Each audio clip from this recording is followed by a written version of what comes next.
negara-negara maju yang biasa barang itu kita kirim ke sana. Ngamuk semuanya. Jokowi stop ekspor emas dunia, AS dan Uni Eropa tak bisa bergaya. Tahun selalu ekspor bahan mentah, ekspor raw material ini stop. Yang saya incar boksit stop. Boksit sudah, tembaga stop. Tembaga sudah, timah stop. Semua nilai tambah ada di dalam negeri. Semua yang namanya nilai tambah, harga, dan lapangan kerja itu ada semuanya di dalam negeri. Tapi musuhnya memang negara-negara maju yang biasa barang itu kita kirim ke sana. Ngamuk semuanya.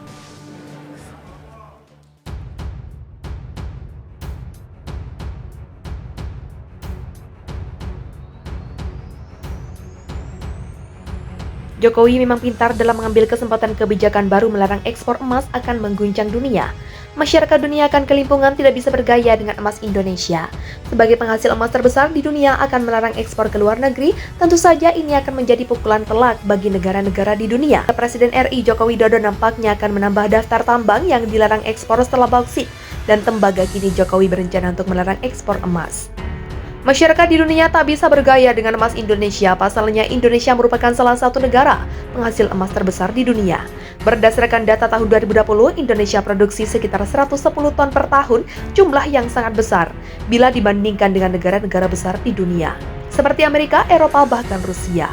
Lalu kenapa Jokowi berani melarang ekspor emas, padahal emas Indonesia sangat dibutuhkan negara di dunia untuk berinvestasi? Jawabannya sederhana, kebijakan pemerintah Indonesia untuk melarang ekspor bahan emas diambil dengan tujuan untuk meningkatkan nilai tambah dari sektor pertambangan emas dan mengurangi ketergantungan pada ekspor.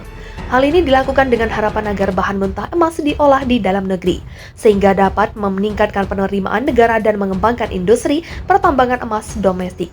Jokowi juga berharap bahwa dengan mengambil kebijakan ini, Indonesia dapat memperkuat posisinya sebagai produsen emas dunia dan membantu mengatasi masalah sosial dan lingkungan yang sering terjadi di sektor pertambangan.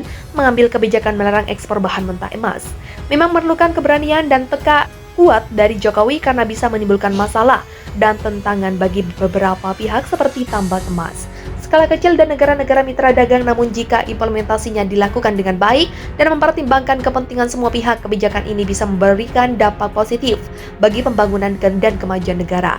Ternyata walaupun Indonesia merupakan penghasil emas terbesar di dunia, tetapi Indonesia terhitung sedikit dalam menyimpan emas. Sebagai cadangan devisa, negara Indonesia berada di urutan ke-45 negara yang menyimpan devisa dalam bentuk emas, padahal menyimpan devisa dalam bentuk emas sangat berguna bagi negara. Salah satunya adalah untuk mempertahankan stabilitas ekonomi dan memastikan ketersediaan devisa pada saat dibutuhkan. Negara lain lebih banyak dalam menyimpan devisa negara dalam bentuk emas seperti yang dilakukan oleh negara Amerika Serikat yang memiliki cadangan emas sebagai devisa terbanyak di dunia sebesar 8,1 ton.